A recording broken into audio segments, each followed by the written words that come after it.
अच्छा जी। Question number one क्या कह रहा है आपसे कि एक स्टूडेंट है जो हॉरिजॉन्टली आगे बढ़ रहा है और उसका आपसे ये कहा गया कि उसका जो मास है वो 60 किलोग्राम है और ग्रेविटेशनल फील्ड स्ट्रेंथ 10 है।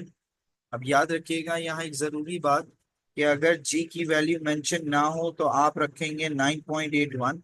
लेकिन अगर जी की वैल्यू गिवन हो तो आप वही वैल्यू यूज करेंगे जो दी गई है। ठीक है जी। तो यहाँ पर 60 किलोग्राम मास है और जी की वैल्यू 10 है। वेट मांगा गया है तो आप क्या करेंगे, W is equal to mass times gravity, यानी 60 × 10 दैट इज 600 न्यूटन। ये आपके पास क्या आ गया जी, वेट आ गया। ठीक है जी। अब आगे बढ़ते हैं, अगला क्या कह रहा है, mass and weight have two different units. Mass और वेट के दो अलग अलग यूनिट्स होते हैं। वो आपसे ये कह रहा है कि किसी तरीके से आप ये बताइए कि किस तरीके से आपके पास मास और वेट अलग अलग है। तो याद रखिएगा, मास और वेट के अलग होने की जो कंडीशन है, मास और वेट के अलग होने का जो पैरामीटर है, वो एक तो यूनिट है, डायरेक्शन है, क्योंकि एक स्केलर एक वेक्टर है। और दूसरा सबसे इंपॉर्टेंट चीज ये है कि mass throughout the universe same रहेगा, वेक्टर सेम नहीं रहता। वेक्टर डायरेक्टली प्रोपोर्शनल होता है ग्रेविटी के। तो जब तुम ग्रेविटी की वैल्यू चेंज करते हो तो वेट चेंज होता है। तो आप क्या लिखोगे इसका answer, mass is a scalar quantity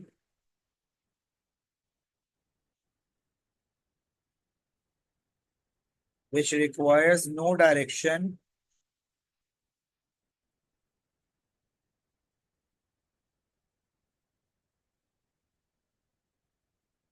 whereas weight is a vector quantity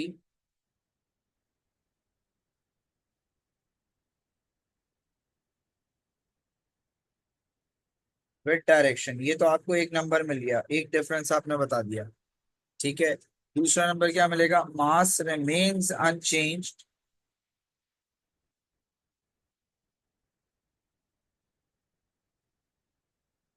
throughout the universe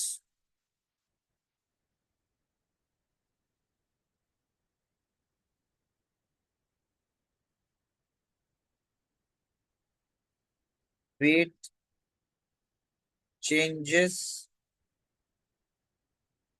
due to gravity। क्या यहाँ तक समझ में आता है बेटा सबको? अगर ये क्लियर है तो बताइए, फिर मैं आगे बढ़ूं। यस या नो कर दें, मैं समझ जाऊंगा तो फिर आगे बढ़ जाएंगे हम।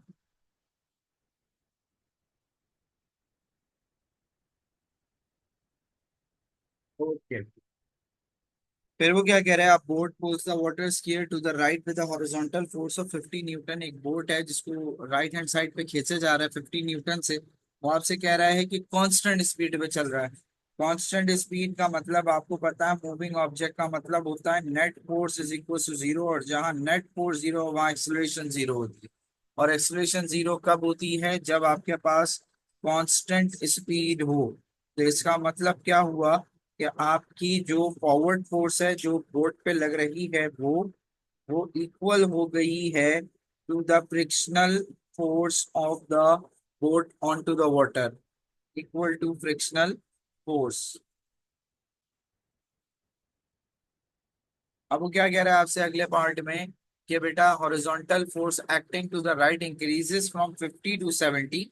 50 न्यूटन से 70 न्यूटन हो गई, यानी 50 पे वो कांस्टेंट स्पीड में था, अब वो कांस्टेंट स्पीड में नहीं होगा। अब कोई ना कोई एक्सेलरेशन, अब कोई ना कोई डिसेलरेशन वगैरह के मामलात होंगे। एंड आपको वही फाइंड करना है। तो आपने क्या करा, F net is equal to mass times acceleration. F net का मतलब होता है दो फोर्स का सब्ट्रैक्शन। तो मैंने forward minus friction is equal to mass into acceleration किया। फॉरवर्ड माइनस फ्रिक्शन से मुराद ये डिफरेंस ऑफ टू फोर्सेस। यहाँ फ्रिक्शन मुझे नहीं गिवन, तो मैंने क्या करा, 70 - 50 इज इक्वल टू मास 60 ग्राम था। ए की वैल्यू क्या आई बताइए जरा।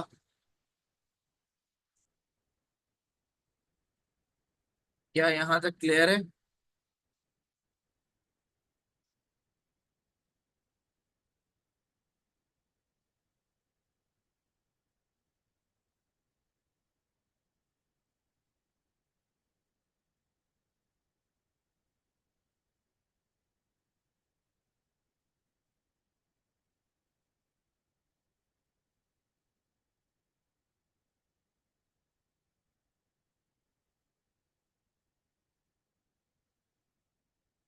आगे बढ़े भाई।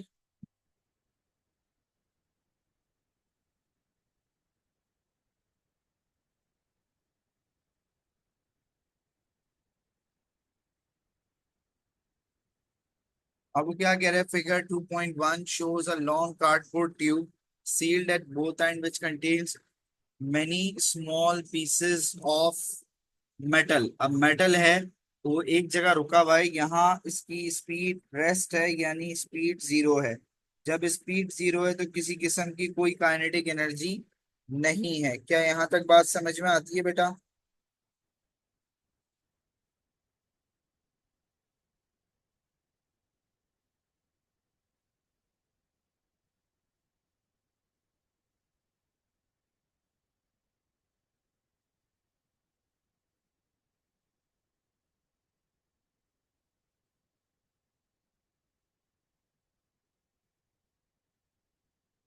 डन। अच्छा जी।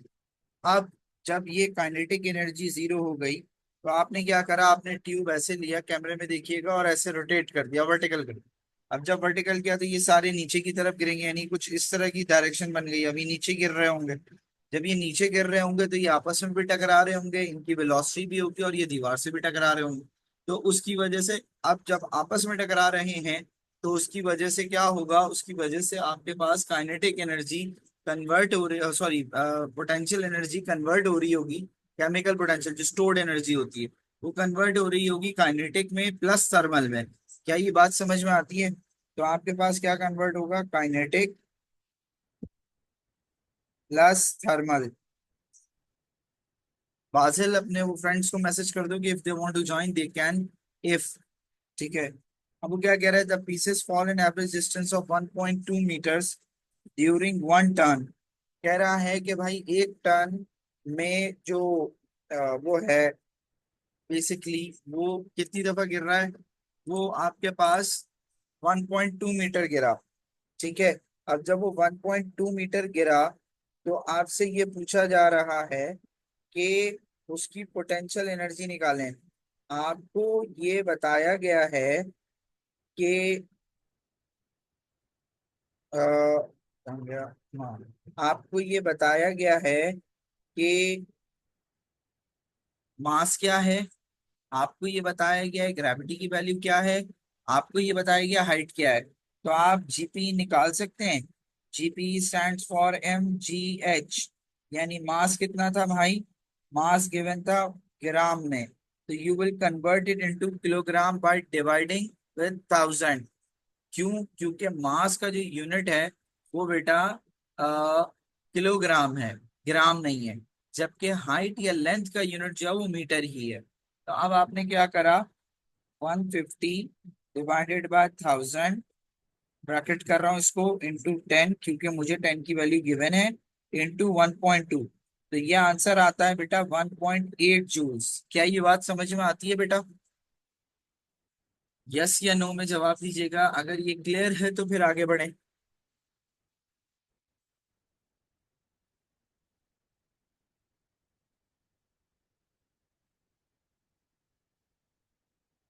ठीक है जी। अब आपसे वो क्या कह रहा है, अगला जो पार्ट है वो आपसे ये कह रहा है कि student turns the tube quickly.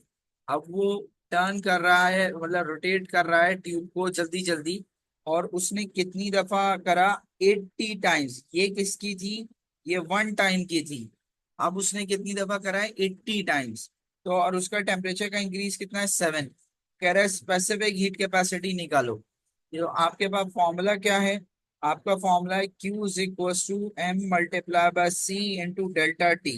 सी की वैल्यू चाहिए, क्यू को भी डिटरमाइन करना पड़ेगा, लेकिन इतना मसला नहीं है। एक टर्न का अगर 1.8 है तो 80 टाइम्स का कितना होगा।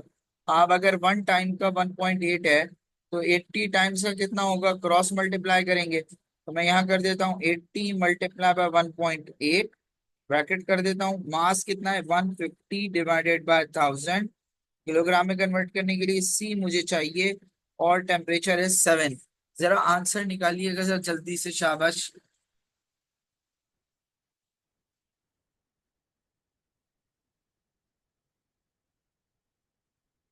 बताइएगा कि क्या आंसर आ रहा है।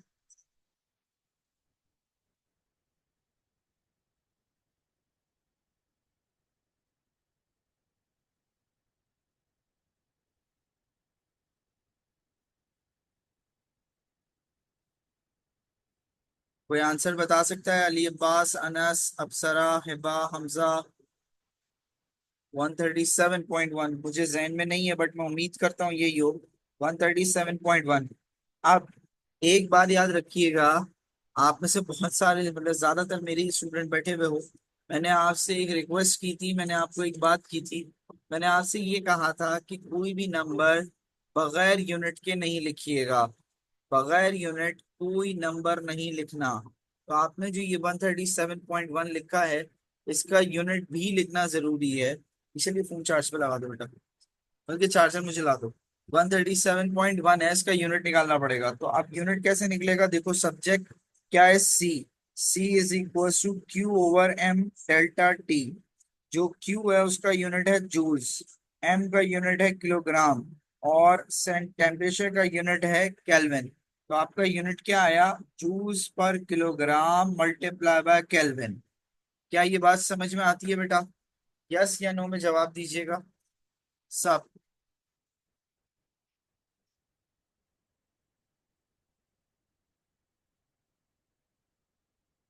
यस या नो में थम्स अप ही कर दें अगर ये क्लियर है तो।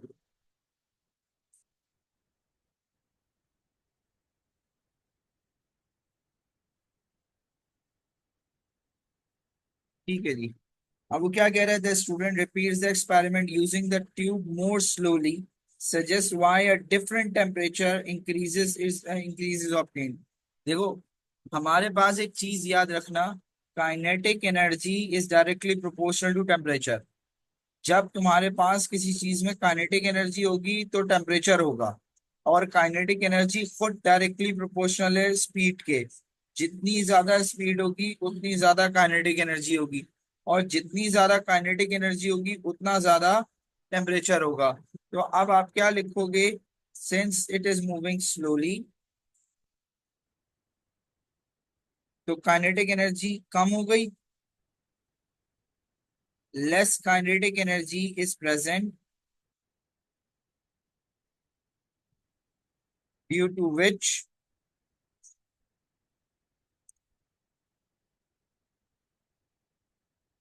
The temperature will be less. या डिफरेंट? ठीक है जी।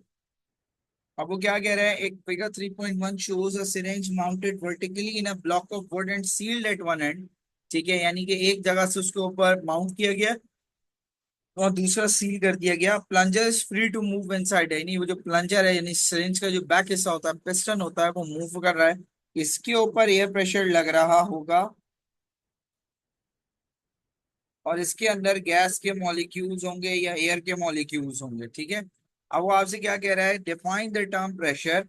तो याद रखिएगा, डिफाइन का वर्ड, स्टेट का वर्ड, इटैलिक या 2024 में वो इन्वर्टेड कॉमास में लिखता है। इन चारों में आपने डेफिनेशन लिखनी है एज पर द बुक। कोई अपनी इंग्लिश लिखना आपको अलाउ नहीं है, यानी डिफाइन डेफिनेशन में अपनी वर्किंग करना आपको अलाउ नहीं है। तो आपने डेफिनेशन क्या लिखनी है? फॉर सॉलिड्स, फोर्स अप्लाइड पर यूनिट कांटेक्ट एरिया। अब यहाँ सर वहाँ टेक्निकल वर्ड क्या है जिससे मार्क्स मिलेंगे? वो ये वर्ड है, कांटेक्ट एरिया। फोर्स अप्लाइड पर यूनिट एरिया, बिल्कुल सही आपने पढ़ा है, बट पेपर में कोशिश करें कि वो वर्ड्स लिखें जो ज्यादा से ज्यादा मार्क्स गेनेंगे। फोर्स अप्लाइड पर unit area is a good thing, but अगर आप कांटेक्ट एरिया लिख दोगे आपका स्ट्रेंथ हो जाएगी कि कंप्लीट एरिया से प्रेशर का ताल्लुक नहीं है। प्रेशर का ताल्लुक सिर्फ उस एरिया से है जो जमीन के साथ इन कांटेक्ट हो या चीज के साथ इन कांटेक्ट हो। जैसे मैं इस वक्त मेरे हाथ का एरिया ज्यादा है, ठीक है, लेकिन मेरी फिंगर इस पेंसिल पे इस जगह टच कर रही है, तो सिर्फ इसका जो एरिया होगा वो प्रेशर लगा रहा होगा। Clear? Explain how the air molecules in the cylinder of the syringe creates pressure. किस तरीके से मॉलिक्यूल्स प्रेशर क्रिएट कर रहे हैं, जनरेट कर रहे हैं। तो ये 3 मार्क का क्वेश्चन है और तीनों मार्क्स अलग अलग जगह पे इंडिपेंडेंट मार्क्स हैं। सबसे पहले आप जिक्र करेंगे कोलिजन का। कोलिजन किस चीज की? Between air molecules and wall, आपस में एयर मॉलिक्यूल्स का टकराना and with the walls of the container जिसमें उसको रखा गया। इस कोलिजन की वजह से फोर्स जनरेट होगी और उस फोर्स की वजह से प्रेशर जनरेट होगा। क्या ये बात समझ आती है जी? हमजा, मयूरी, अनस, उमैमा, वानिया, अली, अली अब्बास। मैं ये कह रहा हूँ कि मॉलिक्यूल्स आपस में टकराएंगे, मॉलिक्यूल्स के टकराने की वजह से फोर्स जनरेट होगी, उस फोर्स की वजह से प्रेशर होगा। तो अब आपके पास क्या आंसर होगा? The molecules of air will collide with one another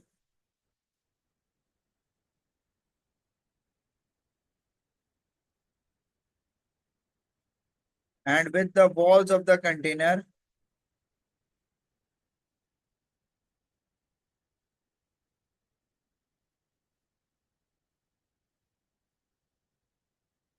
due to which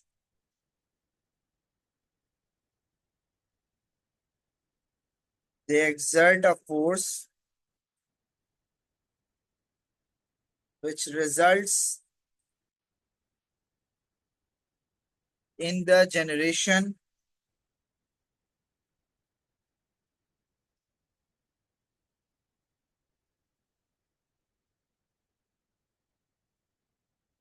of pressure। क्या यहाँ तक क्लियर है जी?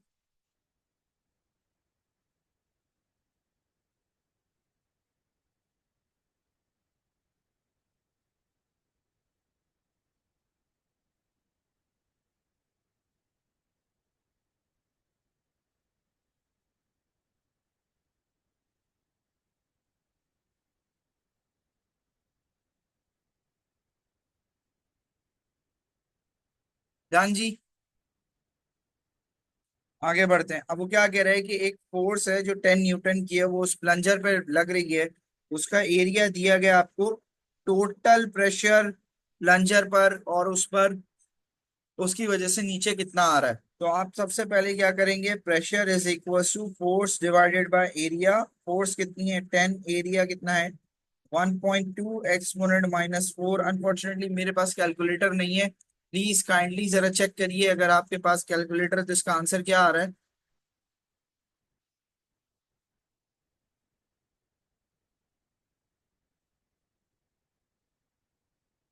जिसका आंसर बताइएगा 1.2 एक्सपोनेंट -4 डिवाइड करके 10 से।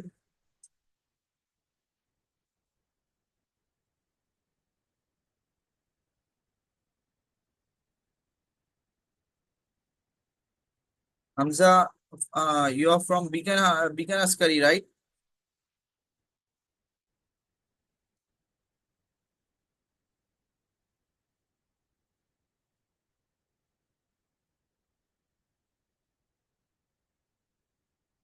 कोई आंसर बताएगा बेटा मुझे?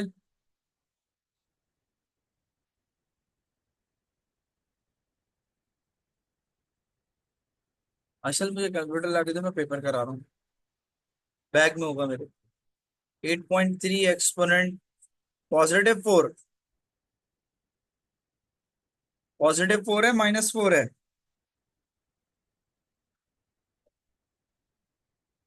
+4 है। असल वहां होगा, पीछे वाले कमरे में पड़ा होगा, वहां ला के दो। बेटा बताइएगा जरा, +4 है -4 है? हाँ तो -4 हुआ ना। ठीक है जी। अब आपके पास क्या ये एयर से इन कांटेक्ट था? आए जरा तस्वीर देखते हैं। यस, ये जो प्रेशर आपने निकाला 8.3 एक्सपोनेंट -4 पास्कल, ये सिर्फ इस प्लंजर का है। तो इस प्लंजर के ऊपर तो एटमॉस्फेरिक प्रेशर भी लग रहा है, एयर प्रेशर भी लग रहा है। तो अब वो जो होगा वो किस तरीके से ऐड होगा? तो आपके पास फाइनल जो होगा वो होगा प्लंजर का प्रेशर प्लस एटमॉस्फेरिक। तो आपके पास क्या हुआ, 8.3 एक्सपोनेंट -4 प्लस 1.0 एक्सपोनेंट 5। आंसर बताइए। नहीं है? जाए सो जाए, जाए सो जाए। अच्छा, डन। डन जी, आगे बढ़े।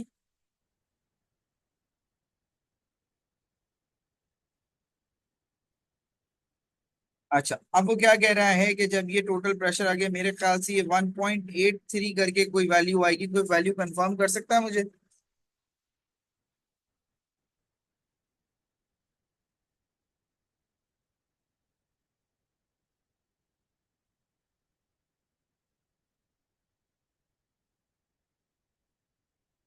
नहीं, रॉ जी एच उस वक्त लगता है जब लिक्विड और डेंसिटी गिवन हो। यहाँ तुम्हें डेंसिटी कहाँ गिवन है? तुम्हें तो सीधे सीधे दो वॉल्यूम गिवन है। और ये यहाँ तो वॉल्यूम में नहीं, फोर्स और एरिया गिवन है, तो तुम रॉ जी एच कैसे लगाओगे? ठीक है। अच्छा जी, अब ये वैल्यू जरा कोई कंफर्म कर दो भाई मुझे, ऐड करके। मेरा कैलकुलेटर पता नहीं किसने उठा लिया। तो अब आपके पास फॉर्मूला क्या है इसके बाद? इसके बाद वॉल्यूम मांगा गया है, तो आपको प्रेशर 1 इंटू वॉल्यूम 1, ये दो चीजें आपको गिवन है। प्रेशर 2 आपके पास ये वाला आएगा, और इसकी कॉरेस्पॉन्डिंग वॉल्यूम चाहिए। तो अब आप इसको यूज करते हुए फॉर्मूला से वर्किंग निकालेंगे। ये प्रेशर 1 है, ये वॉल्यूम 1 है, ये प्रेशर 2 है, जिसका पावर मुझे आप लोगों ने अभी तक नहीं बताई, और वॉल्यूम 2 आपको चाहिए। अब्दुल मुईस साहब, यहाँ तक क्लियर है?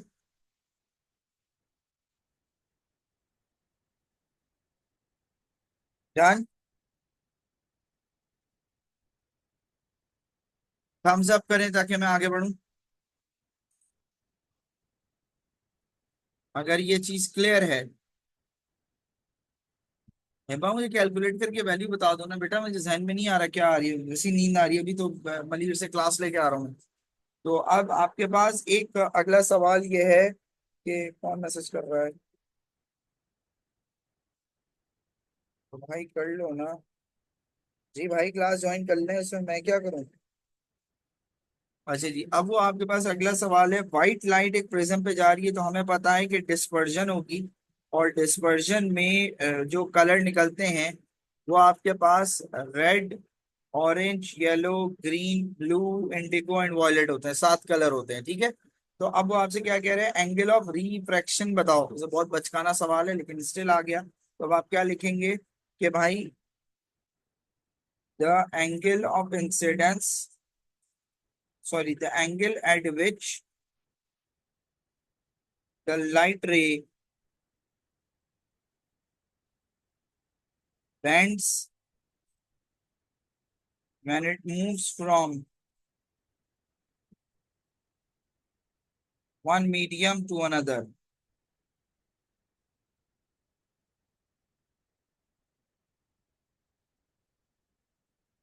वो क्या कह रहा है आपसे कि 40 डिग्री एंगल ऑफ इंसिडेंस है, 25 डिग्री एंगल ऑफ रिफ्रैक्शन है, रिफ्रैक्टिव इंडेक्स निकाल के दो। तो आपको पता है कि जब आप शैलो से डीप में जाते हैं तो रिफ्रैक्टिव इंडेक्स का फॉर्मूला होता है sin I/sin R। और अगर आप इसका रिवर्स हो, यानी गिलास से एयर में आएंगे, तो आपका फॉर्मूला हो जाएगा sin R/sin I। यानी अगर आप एयर से गिलास में जा रहे हैं तो आपका फॉर्मूला ये है रिफ्रैक्टिव इंडेक्स का, इसको बड़ा कर देते हैं। और अगर आप बेसिकली गिलास से एयर में जा रहे हैं तो आपका फॉर्मूला ये होगा। तो जरा सा मुझे वैल्यूज देख के बताइए कि फॉर्मूला क्या है। n = sin 40 divided by sin 25। कोई आंसर बता सकता है बेटा? यार अल्लाह के वली हो तुम लोग, तो एटलीस्ट वो लेके बैठो बेटा।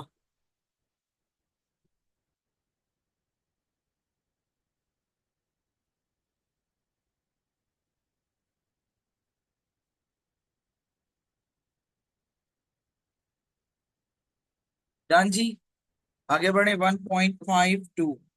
अच्छा, अब यहाँ एक जरूरी बात सुनिए, समझिए कि जो रेशियो होते हैं उनका कोई यूनिट नहीं होता। जो रेशियो क्वांटिटीज होती हैं, ठीक है, length over length, angle over angle, इनको रेशियो कहते हैं। तो इनका कोई यूनिट नहीं होता, रिफ्रैक्टिव इंडेक्स का कोई यूनिट नहीं है। तो यहाँ आप लिखेंगे यूनिट्स। ठीक है जी। अब वो क्या कह रहे हैं, state and explain how the refractive index of red light differs from the refractive index of violet light. इस पार्ट को करने से पहले एक छोटा सा कॉन्सेप्ट है, उसको समझ लें कि बेटा refractive index is the inversely proportional to wavelength. ये एक कॉन्सेप्ट है। यानी अगर मैं आपसे प्रिज्म में यहाँ से व्हाइट लाइट की बात करूँ और फिर यहाँ से एक रेड और एक ब्लू की बात करूँ, ठीक है, यानी ये रेड है और ये ब्लू है, तो रेड की हाईएस्ट वेवलेंथ है। ठीक है। जिस चीज की वेवलेंथ हाईएस्ट होगी तो उसका रिफ्रैक्टिव इंडेक्स उतना कम होगा, और ब्लू की वेवलेंथ कम है, तो ब्लू की वेवलेंथ कम है तो refractive index as compare to red ज्यादा होगा। जबकि सबसे ज्यादा रिफ्रैक्टिव इंडेक्स वॉयलेट लाइट का होगा, क्योंकि वॉयलेट लाइट की रिफ्रैक्टिव जो वेवलेंथ है वो सबसे कम है इन अवर ऑब्जर्वेबल कलर्स, ये वो रेड से लेके वॉयलेट तक है। क्या ये बात समझ आती है? तो प्लीज थम्स अप करिए तमाम students.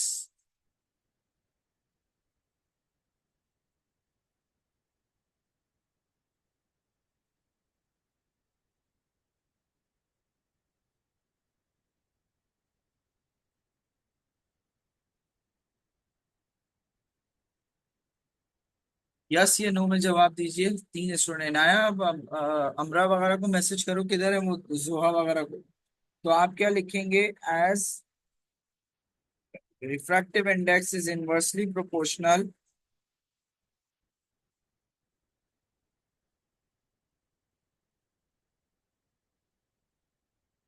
To wavelength, therefore red has lesser या least refractive index as its wavelength is highest as compared to blue,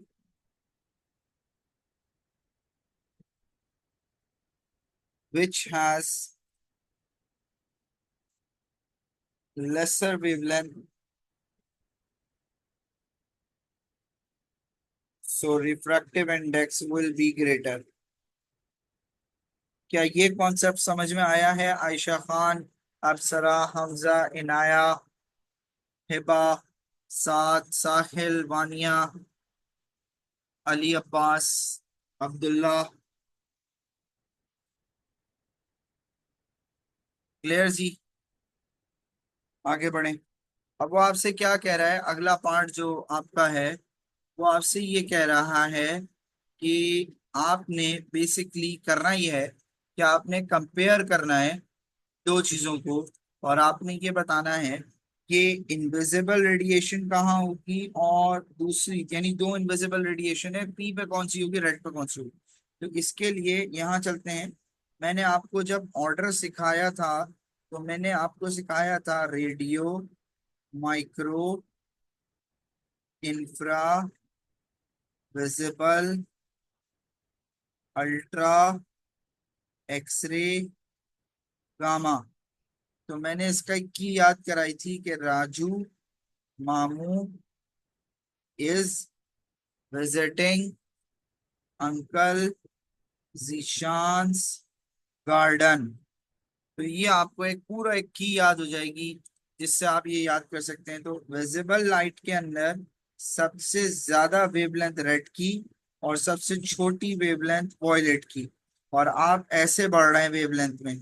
ये वेवलेंथ है, यानी गामा की वेवलेंथ सबसे कम है, रेडियो की वेवलेंथ सबसे ज्यादा है। तो रेड के बाद कौन सी आएगी? इंफ्रारेड। तो आपके पास यहाँ क्या आंसर आएगा? पी पे इंफ्रा रेड। और वॉयलेट से पीछे क्या आएगी? Ultraviolet. क्या ये बात समझ में आती है बेटा? ऑर्डर से याद करने की जरूरत है आपको।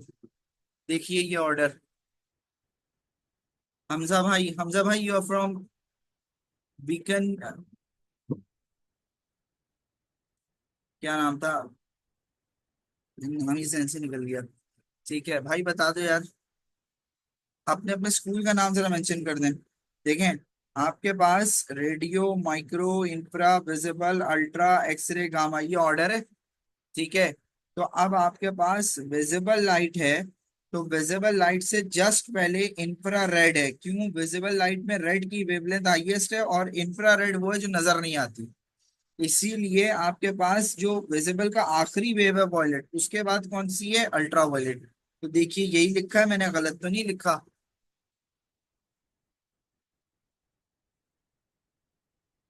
आयशा खान बेटा, इनाया, आपने टीपी वाले ग्रुप पे मैसेज किया? टीपी से बहुत सारे बच्चे नहीं है यहाँ पे। क्या कह रहे हैं कि student connects a battery, thermistor and resistor wire, तीनों पैरेलल में। तो आपको की पॉइंटर फौरन याद आया कि भाई पैरेलल में वोल्टेज सेम रहता है और करंट डिवाइड होता है। तो जो वोल्टेज यहाँ का होगा वही वोल्टेज यहाँ का होगा और वही वोल्टेज यहाँ का होगा। कोई मसला? तो आपके पास लेस देन ही नहीं होगा, ग्रेटर देन ही नहीं होगा, पैरेलल की वजह से तीनों में वोल्टेज सेम रहेगा। करंट डिवाइड होता है तो यहाँ का करंट सबसे ज्यादा होगा, फिर इसका करंट होगा और इसका करंट होगा। तो मैं इसको कहता हूँ आई एक्स और आई वाई।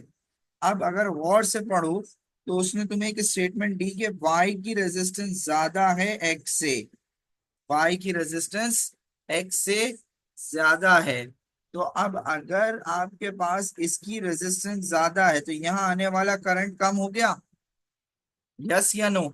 तो आपके पास आई वाई जो है वो लेस देन है आई एक्स से और वो कम है आई से। ये इक्वेशन बन रही है। क्या ये बात समझ में आती है?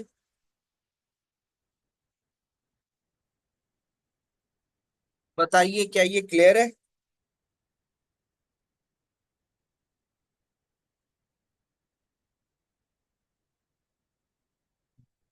तो ये क्या होगा भाई? Less than I. कोई मसला? फिर आगे चलते हैं जी। वो क्या कह रहा है? The student connects thermistor X in series with resistor Y and battery of 6 volt. The circuit room temperature, the resistance of thermistor X is 600 ohm. ये 600 ओम आ गया। ये नहीं है मेरे पास आर वाई। वो कह रहा है सबसे पहले थर्मिस्टर की पावर निकालो। सीरीज का की पॉइंटर क्या था कि मेरे पास करंट सेम रहेगा। करंट क्या है भाई? करंट सेम रहेगा, वोल्टेज डिवाइड होगा। ठीक है। तो जो करंट यहाँ पर है थ्रू आउट यही वैल्यू रहेगी, विच इज 0.0020 एम्पियर। तो अब आपके पास क्या हुआ? Power is equal to current का स्क्वायर इंटू रेजिस्टेंस। क्यों भाई? अली एक मिनट रुक जाओ। आपके पास पहला फॉर्मूला है करंट इंटू वोल्टेज, दूसरा फॉर्मूला है करंट का स्क्वायर इंटू रेजिस्टेंस, तीसरा फॉर्मूला है वोल्टेज का स्क्वायर अपॉन रेजिस्टेंस। जो पैरामीटर हो वो वैल्यू पर डालें, आंसर निकालें, आगे बढ़ें। तो आपने क्या कहा? 0.0020 एम्पियर का स्क्वायर इंटू 600। बेटा कैलकुलेटर नहीं है, आंसर बताओ।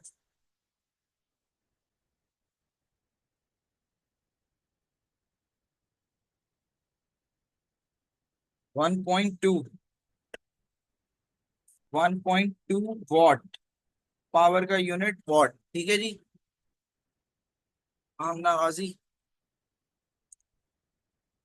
ये नहीं करो यार। Zero? Are you sure? 0.0024?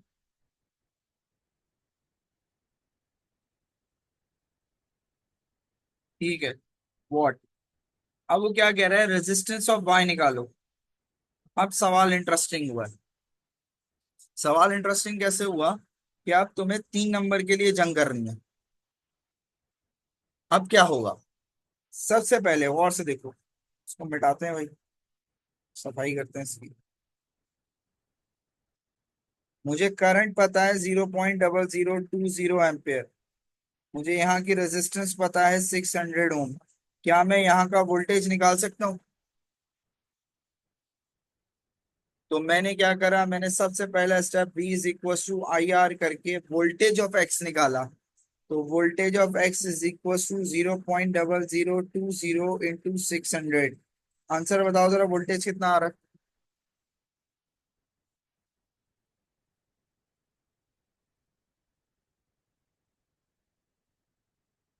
1.2 volt.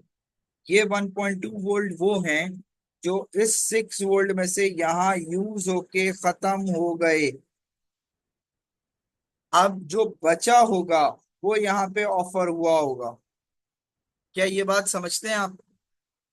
ये 1.2 वोल्ट यूज हो गए, कंज्यूम हो गए, तो बचा क्या? हजरत साहिल ने बताया, क्रेडो स्कूल के चीते ने, कि भाई 4.8 वोल्ट है। तो आपने क्या करा, आपने रिमेनिंग वोल्टेज कैसे निकाले? आपने कहा कि V - V1 that is 6 - 1.2 is 4.8 volt.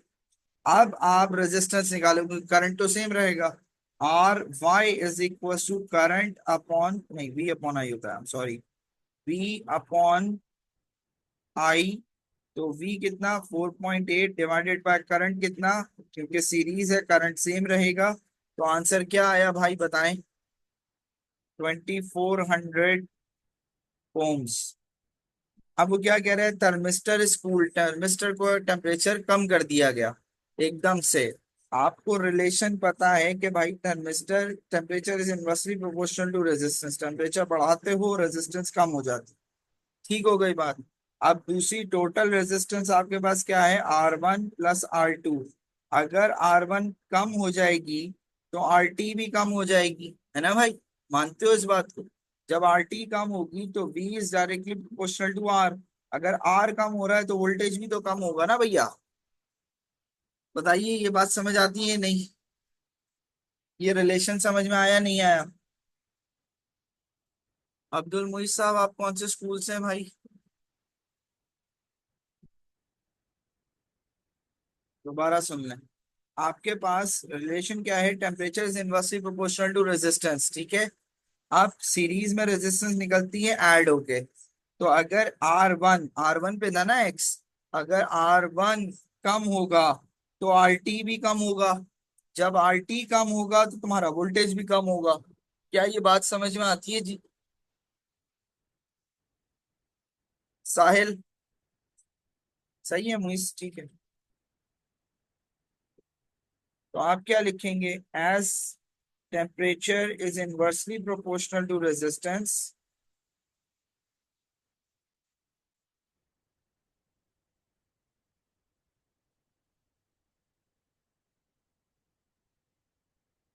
therefore RT is reduced, due to which voltage is also reduced। क्या ये बात समझ में आती है? हाँ तो बेटा, टेम्परेचर कम होगा रेजिस्टेंस बढ़ जाए, वो टेम्परेचर कम होगा हाँ तो रेजिस्टेंस बढ़ जाएगी ना। जब रेजिस्टेंस बढ़ेगी तो आपका एक वोल्टेज बढ़ा, दूसरा तो कम होगा ना।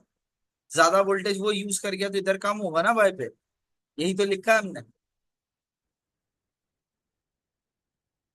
ये चलो मैं इसको रीराइट कर देता हूँ कि भाई टेम्परेचर इनवर्सिबल, तो RT is increased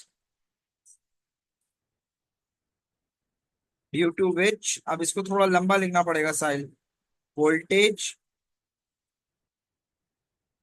of X is increased and Y is decreased। Clear? Moiz, Abdullah, Ali, Aamna, Ayesha. Ayesha Khan, आप कौन से स्कूल से हैं बेटा?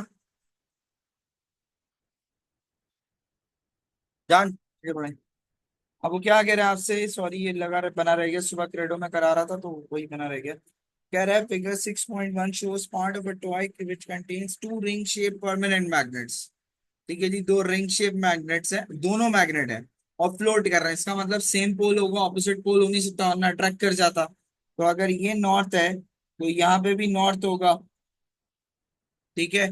और अगर नॉर्थ है जिसकी वजह से ये रिपल कर रहे होंगे और ये फ्लोट कर रहा है, ठीक है। तो अब क्या कह रहे हैं, mark the poles and explain why the. तो आप इसका क्या लिखेंगे? Since they both are magnet, same pole magnets, and they will repel one another,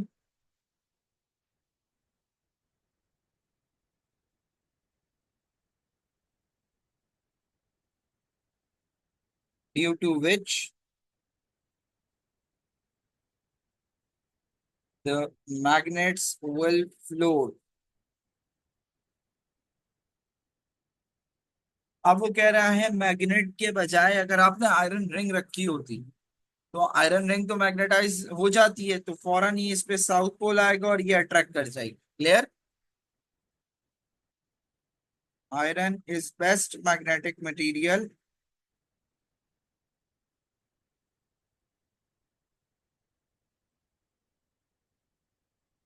due to which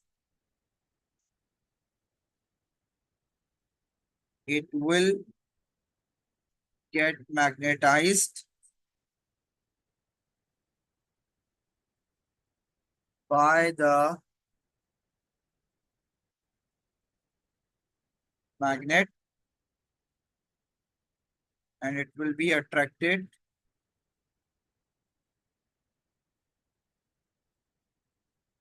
towards the magnet। Clear जी? क्या ये क्लियर है? बताइए अगर ये क्लियर है तो आगे बढ़े।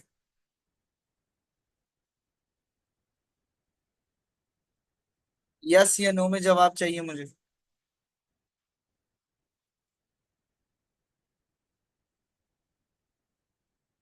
अब ये आपके पास वायर है और वायर में क्रॉस का मतलब होता है इनटू द पेज और डॉट का मतलब होता है बेटा out of the page.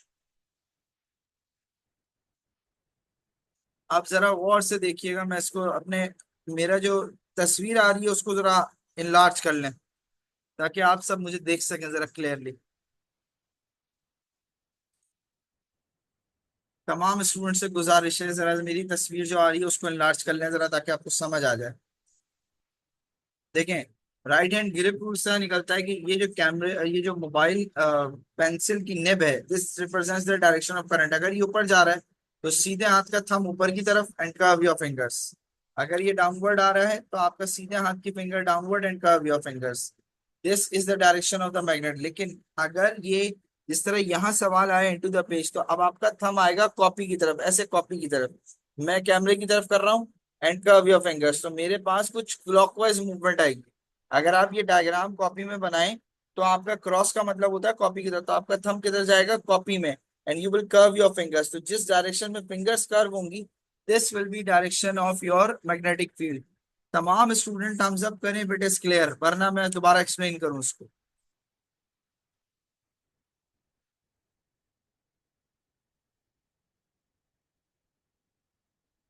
Hamza दोबारा देखें, आपके पास ये जो थंब है this is the direction of the magnetic field. ठीक है, this is the direction of the magnetic field. अगर ये ऐसे है इनटू द पेज तो आपके पास क्या होगा, ये ऐसे इनटू द पेज होगा एंड फिंगर्स टर्न करें तो ये मैग्नेटिक फील्ड का है सीधा हाथ से। तो अब आपने क्रॉस बनाया तो क्रॉस इनटू द पेज है एंड कर्व योर फिंगर्स, तो ये कुछ इस तरीके से मैग्नेटिक फील्ड रोटेट हो रही होगी। क्लियर?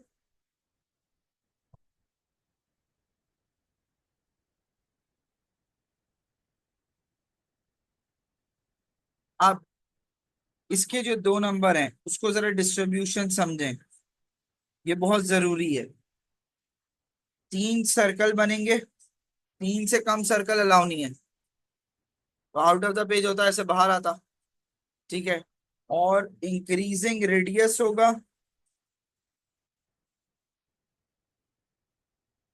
तीनों सर्कल्स किसी भी सूरत एक दूसरे को इंटरफेयर नहीं कर सकते। और चौथा, डायरेक्शन बनाना नहीं भूलिएगा। तो आपके पास पहला थंब आया कुछ इस तरीके से, ये रहा। दूसरा आया ये रहा, इसको मैं और बड़ा कर दूं। और तीसरा आया कुछ इस तरीके से। तीन सर्कल आए। एरो किधर आएगा मैंने क्या बताया था, तो देखिएगा current into the page, magnetic field ऐसे क्लॉकवाइज। तो आपके पास एरो किधर आएगा कुछ इस तरीके से। कंपास से बनाने की जरूरत नहीं है, कंपास ले जाना होगा किसी और चीज के लिए। यहाँ रैंडम बना दो मसला नहीं है, लेकिन तमीज का सर्कल लगे कोई और खुदा ना खास्ता चीज ना लगे, बस सर्कल बना दीजिएगा, बड़ी मेहरबानी होगी, एरो डायरेक्शन के साथ, ठीक है। अच्छा, एक चीज और याद रखिएगा, 2022-23 में आपका पेपर पैटर्न चेंज हुआ है। आपका पेपर पैटर्न अब जो है, पहले होते थे बिफोर 2022 10-11 क्वेश्चन आते थे, 10 करने होते थे, सेक्शन ए होता था, सेक्शन बी होता था।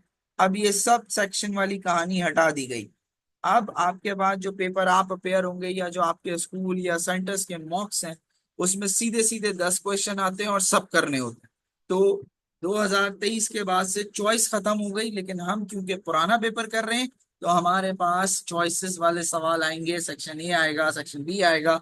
घबराने की जरूरत नहीं है कि सर ये क्या चीज है, तो ये पुराने पेपर है बेटा, ठीक है। अब आपके पास वो कह रहा है कि भाई स्पीड टाइम ग्राफ है। अच्छा, अब स्पीड टाइम ग्राफ का देखते ही आपको एक चीज जहन में रखनी होगी कि भाई वाई एक्सिस पर अगर स्पीड है और एक्स एक्सिस पर टाइम है, तो आपका जो एरिया है वो आपका टोटल डिस्टेंस रिप्रेजेंट कर रहा होगा, और आपका जो ग्रेडियंट है वो आपका magnitude of acceleration, direction of acceleration नहीं, मैग्नीट्यूड, क्योंकि स्पीड स्केलर है। तो अब वो आपसे कह रहा है motion of the car describe करें। यहाँ एक और चीज याद रखिएगा, स्ट्रेट लाइन का मतलब होता है कांस्टेंट, और कर्व का मतलब होता है कि कोई रेजिस्टिव फोर्स मौजूद है। तो अब तीनों सेक्शन ए बी सी, यानी straight line, horizontal line and then negative straight line, ये तीनों ये रिप्रेजेंट करती है कि कांस्टेंट एक्सेलरेशन है, कांस्टेंट डिसेलरेशन है और कांस्टेंट स्पीड है। किसी किस्म की रिएक्शन या फ्रिक्शन या ऑपोजिशन फोर्स मौजूद नहीं है। कैसे पता लगा सर फहद? स्ट्रेट लाइन की वजह से। क्लियर जी ये बात? तो अब आपके पास यहां से लेके यहां तक एक सेक्शन हो गया ए, ये दूसरा सेक्शन हो गया बी, और ये हो गया तीसरा सेक्शन सी। आप क्या लिखेंगे? The car started its journey from rest, नींद आ रही है, गलत लिख रहा हूँ, and in first 10 seconds due to constant acceleration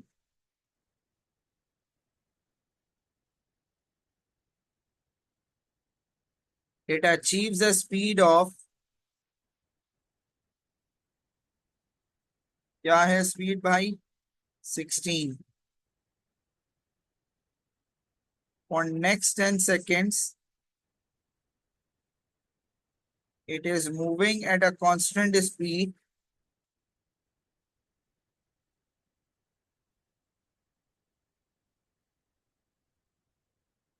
and in last 4 seconds at constant deceleration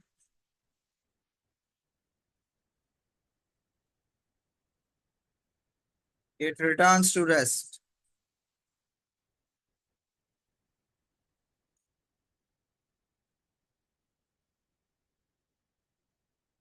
ठीक है जी। Uniform acceleration and constant acceleration, यार हमजा भाई बहुत लंबा क्वेश्चन पूछ रहे हो।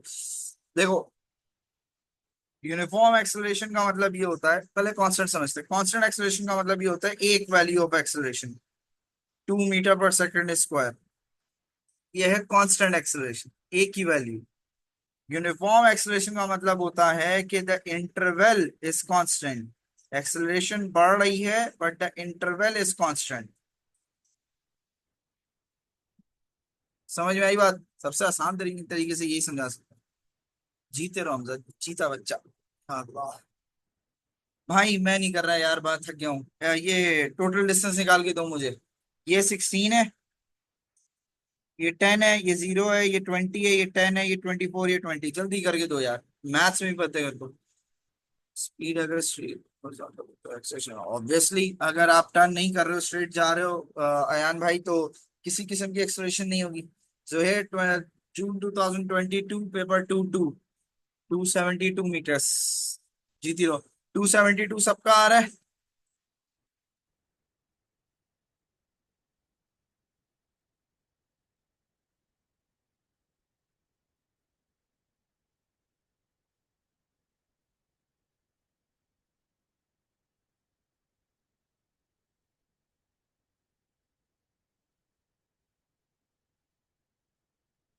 जान जी,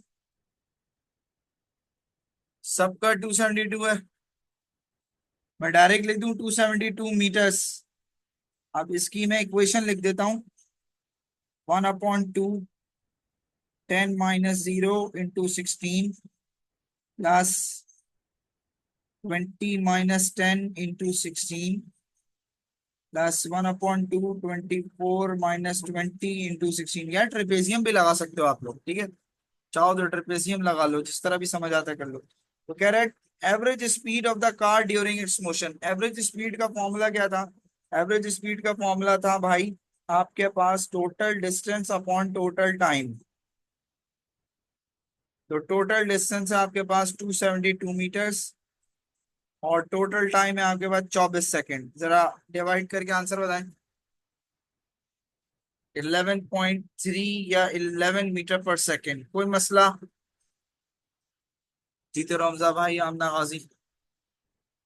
A second car travels at a constant speed. Instead, it travels at the same distance as the first car.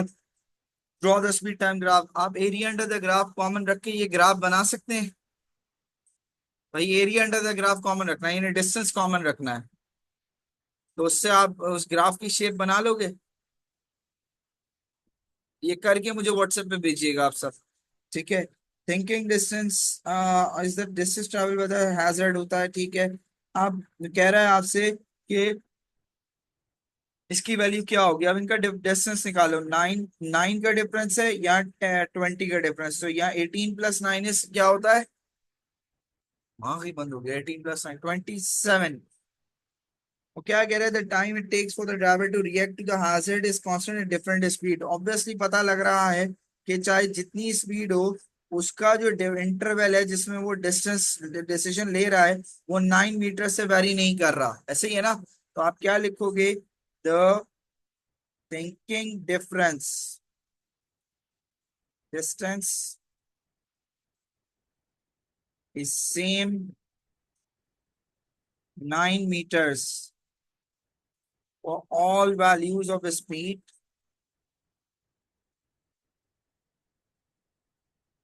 which shows that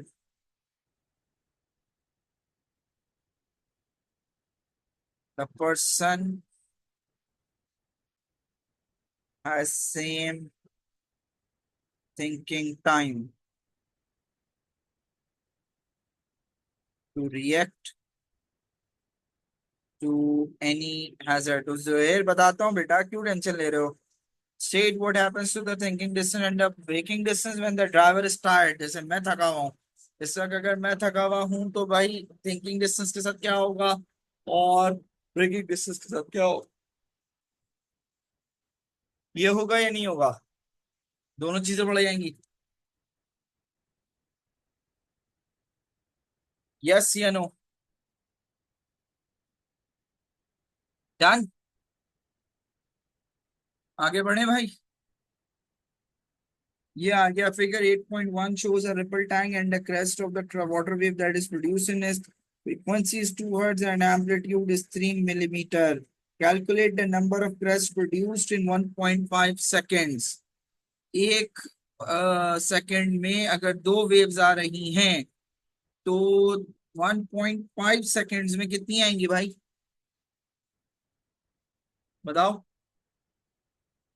अगर एक सेकंड में दो वेव्स हैं, तो 1.5 सेकंड में कितनी वेव्स होंगी? बताइए स्टूडेंट्स। तीन। क्लियर? अब वो क्या कह रहा है कि the height of the wave, उसने एम्पलीट्यूड दे दिया आपको 3 मिलीमीटर, उसने आपको टाइम दे दिया है 1। तो सबसे पहले अब आप क्या करेंगे, आपने यहाँ पर एक हॉरिजॉन्टल लाइन बनाई, ग्रिड बनाई 0 की, ठीक है। और आपने 1 को मार्क कर दिया कि ये टाइम पीरियड है 1 सेकंड में ना। अब 1 सेकंड में दो वेव्स बनानी है, लेकिन बट एम्पलीट्यूड सही बनाना है। एम्पलीट्यूड कितना है भाई? 3 है। 2। अब 3 कैसे मार्क होगा? देखो 2.4 2.6, नहीं 2.4 2.8 3.2, नहीं 2.8 0.8, और ये कितना होगा? 0.8, 0.8, 3.6। हाँ, कुछ इस तरीके से होगा। तो आपने कहा कि इसको मेजर करके आपने यहाँ पे बनाया 3।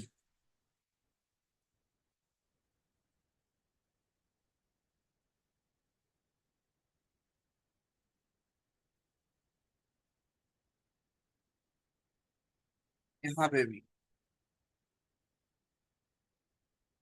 ये आपने एम्पलीट्यूड मार्क कर लिया। हाँ, जीते रहो। तो अब आपके पास क्या हुआ कि अब आपने यहाँ से 0.5 में 1 सेकंड में आपने 2 वेव्स कंप्लीट करनी है ना। तो आपके पास एक वेव का टाइम कितना हुआ, 0.5। तो आपने ऐसे लेके गए और ये एक वेव कंप्लीट हो गई। फिर आपने दूसरी वेव स्टार्ट करी, ये दूसरी वेव कंप्लीट हो गई, फ्रीक्वेंसी 1 हर्ट्ज हो गई। फिर आपके पास ये तीसरी वेव आई, लेकिन ये कंप्लीट नहीं हुई।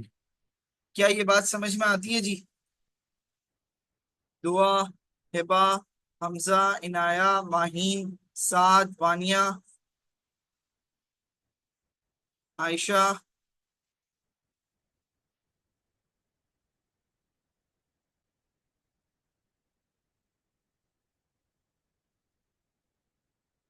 जोहेर। ठीक है जी। अब वो क्या कह रहे हैं, फ्रीक्वेंसी इंक्रीज की गई। फ्रीक्वेंसी इंक्रीज का मतलब तुम्हारा टाइम कम हो गया, यानी अब तुम जल्दी जल्दी कर रहे हो।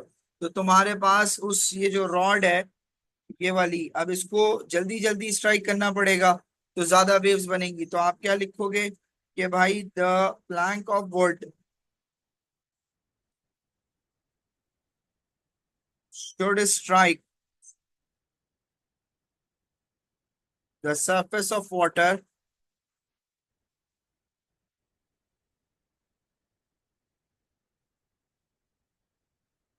more quickly। अब वो क्या कह रहा है, फ्रीक्वेंसी बढ़ा दी गई। फ्रीक्वेंसी बढ़ा दी, हाँ बेटा, मोर अप एंड डाउन मूवमेंट। ठीक है। तो आपके पास स्पीड और वेवलेंथ का क्या होगा, बताइए जरा।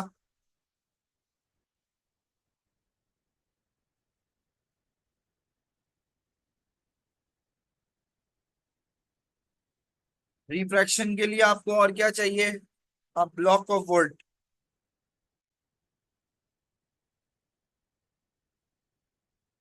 ठीक है। वेवलेंथ कम हो जाएगी, करीब करीब हो जाएंगी ना वेव्स। ठीक है। अब वो क्या कह रहे हैं, रिपल टैंक के ये डायग्राम है। हाँ बेटा, यही करा है।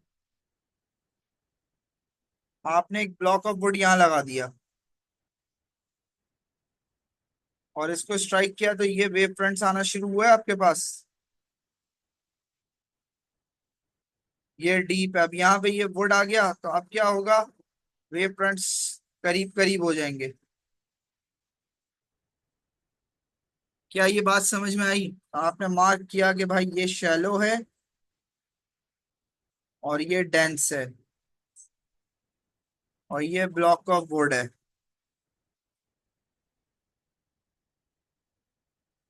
अब्दुल्ला, उसको मैसेज करो दूसरे वाले अब्दुल्ला को।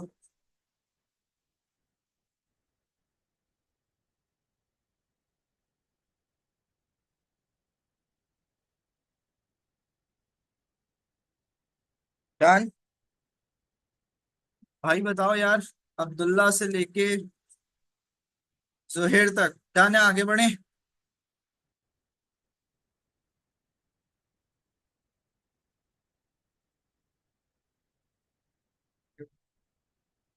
Figure 8.4 shows a connection to the internet made from a remote station A। वो कह रहा है माइक्रोवेव की स्पीड उसने आपको दे दी, ये भी 560 है, ये भी 560 है। वो कह रहा है calculate the time taken from data to a to b using microwave. A से डाटा गया और फिर इधर गया, तो कितना डिस्टेंस ट्रेवल किया होगा उसने, 560 मल्टीप्लाई बाय 2। तो आपके पास डिस्टेंस कितना, speed is equal to 2 multiply by distance over time. Speed कितनी है, 3.0 एक्सपोनेंट 8। डिस्टेंस कितना है, 2 मल्टीप्लाई बाय 560। टाइम चाहिए, कोई अल्लाह का वली टाइम निकाल के दे सकता है मुझे?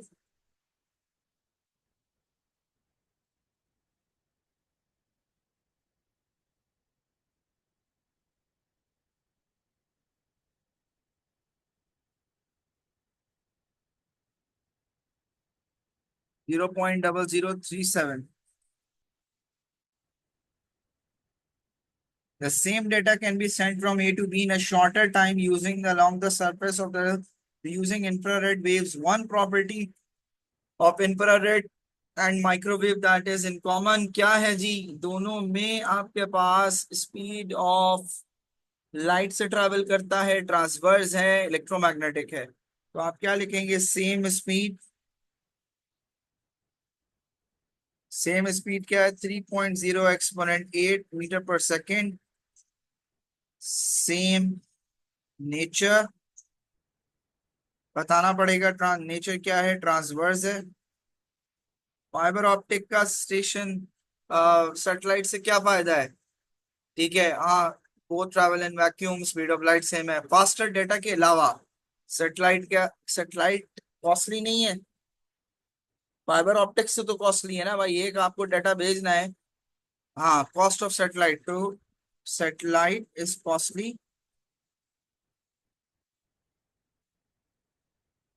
किस चीज से कंपेयर करें, एज कंपेयर टू, वैसे तो फाइबर ऑप्टिक भी महंगी है, और हमारे पाकिस्तान की तो फाइबर ऑप्टिक की शार्क काट के चली जाती है रोज, compare to set fibre optic. तो हमें सेटेलाइट पे होना चाहिए था, बट अनफॉर्चुनेटली वो फिर शार्क सेटेलाइट काट के जाती। आगे चलते हैं जी। हाँ जी, ये केमिस्ट्री है, ये दोनों मैं नहीं कराऊंगा भाई माजरत के साथ, ये सीधी सीधी केमिस्ट्री है। तो क्या कह रहे हैं, thorium 229 is a radioactive isotope use in medical appliances that involve alpha and beta particles. कह रहे during ionisation helium atom becomes helium ion. एक हीलियम एटम से हीलियम आइन बनता है। हीलियम आइन का जो स्ट्रक्चर है वो बता दिया गया। वो ये पूछ रहा है पहले में हीलियम एटम और हीलियम आइन में क्या फर्क है। केमिस्ट्री है, आप सब ने माशाल्लाह बहुत अच्छे अच्छे टीचर से केमिस्ट्री पढ़ रहे हैं, आप पढ़ के आए हैं, ऑलमोस्ट एंड हो गया। फर्क बताइए, पहले दो पार्ट्स का आंसर मैं नहीं बताऊंगा। हीलियम आइन में और बेसिक में क्या फर्क होता है ये, और किस तरह कंपेयर किया जाता है ये मैं नहीं बताऊंगा। जल्दी करो, सवाल पढ़ो और आंसर बताओ। आमना, अली, अब्दुल्ला। अब्दुल्ला तीन हो गए। Atom has one more electron.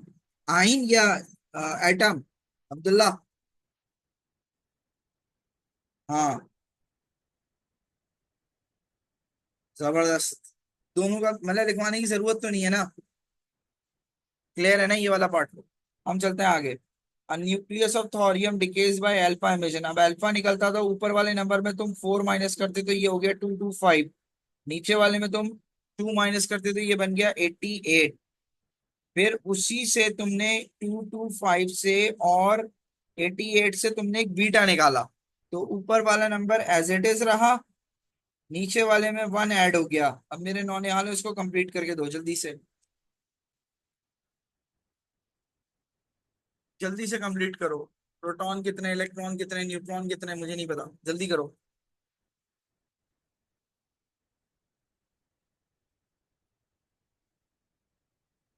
जल्दी करें।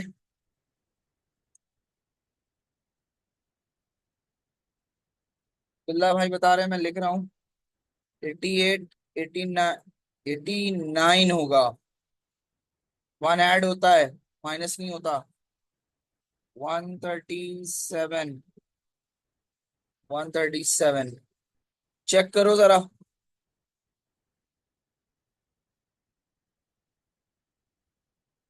हाँ, 136 हो गए हैं, ठीक है। ठीक है। है, तुमने यहाँ प्रोटॉन से एक बढ़ाया, तो न्यूट्रॉन क्यों बढ़ाया तुमने। हाँ सही है, ठीक है, सॉरी माय मिस्टेक।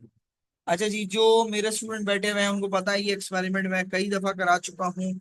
क्या करेंगे, सिर्फ एक्सप्लेन कर रहा हूँ, क्योंकि हाफ लाइफ चलो लिख देते हैं। आप क्या करेंगे कि भाई रेडियो एक्टिव सोर्स है, उसमें आपने ये प्रूफ करना है कि भाई वो अल्फा भी इमिट करता है, वो बीटा भी इमिट करता है। तो अब आप क्या करेंगे, सबसे पहले तो आप जीएम काउंटर लेंगे, और इस जीएम काउंटर से आप बैकग्राउंड रेडिएशन नोट कर लोगे। अब ये बैकग्राउंड रेडिएशन नोट करने के बाद आप इसके सामने रखोगे रेडियो एक्टिव सोर्स, और यहाँ रखोगे आप रूलर। आप सोर्स और काउंटर को का डिस्टेंस बढ़ाओगे 10 सेंटीमीटर से ज्यादा। अगर जीएम काउंटर की रीडिंग कम होती है तो इट मींस के यहाँ अल्फा मौजूद है। फिर आप रखोगे पेपर।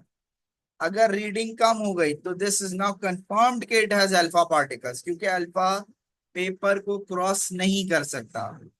फिर आप करेंगे पेपर हटा के एल्यूमिनियम फॉइल रखेंगे। अगर एल्यूमिनियम फॉइल पे रीडिंग गिर गई तो इट मींस इसके अंदर अल्फा भी मौजूद है, इसके अंदर बीटा भी मौजूद है। ये इंग्लिश में लिखना है आप। क्लियर? तो आप इसमें आंसर क्या लिखोगे भाई कि measure the background radiation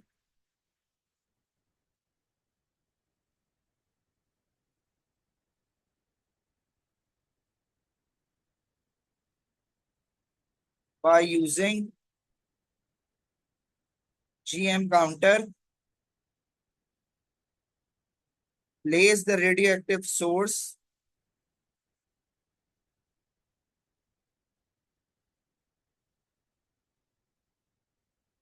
in front of counter and move them away from one another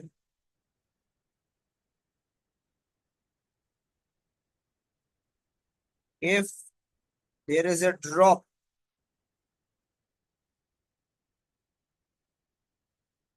right after 10 to 12 centimeter. Alpha rays can be present.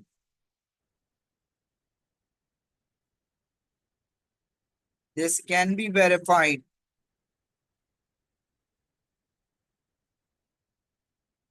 by using a 2 micrometer thin paper or skin. For beta, aluminium foil of thickness 2 millimeter can be used. Clear ji?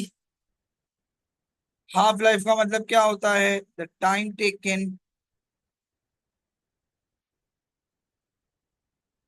Bye a radioactive source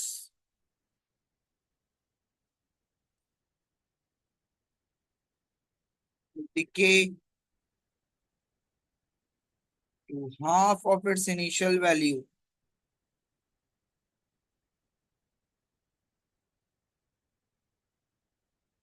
क्या कह रहा है कि initial जो atom है वो ये है 4 एक्सपोनेंट 14। 22,000 साल बाद नंबर ऑफ एटम्स ये रह गए। कह रहा है हाफ लाइफ निकालो। ये 3 नंबर हैं। तो पहले तो फॉर्मूला पढ़ लो। हाफ लाइफ का फॉर्मूला होता है T half is equal to given time upon number of cycles. Paper 2 के अंदर नंबर ऑफ साइकिल्स निकालने का तरीकेकार है एन इज इक्वल टू 1/2 की power n into n naught. इसमें ये है जी न्यू वैल्यू, ये है जी इनिशियल वैल्यू, और ये है नंबर ऑफ साइकिल्स जो कि यहाँ प्लेस होंगे। तो पहले आप नंबर ऑफ साइकिल्स निकालेंगे, फिर आप हाफ लाइफ निकालेंगे। तो आपने एक फॉर्मूला लिखा एन इज इक्वल टू 1/2 की power n into n naught. Initial value क्या है जी आपके पास? 4 एक्सपोनेंट 14, सॉरी, न्यू वैल्यू है आपके पास छोटी 5 एक्सपोनेंट 13 इज इक्वल टू 1/2 की पावर एन इंटू 4 एक्सपोनेंट 14। ये नीचे जाके डिवाइड हो गया तो ये बन गया 5 एक्सपोनेंट 13 ओवर 4 एक्सपोनेंट 14। ये हो गया 1/2 की पावर एन। अब इसको सॉल्व करो, क्या आएगा बेटा जरा बताओ। मेरे ख्याल से 1/8 आता है। अब ओ लेवल मैथ्स में आपने इंडाइसिस का चैप्टर पढ़ा है कि अगर बेसिस सेम हो तो पावर इक्वेट होती है। तो मैंने कहा 1/2 की पावर 3 इज इक्वल टू 1/2 की पावर एन। तो पावर इक्वेट होगी क्या आई मेरे पास? एन की 3। मेरे पास साल कितने हैं? 22,000। तो हाफ लाइफ का फॉर्मूला क्या है? Given time upon number of cycles, यानी 22,000 डिवाइडेड बाय 3। आंसर बताइए।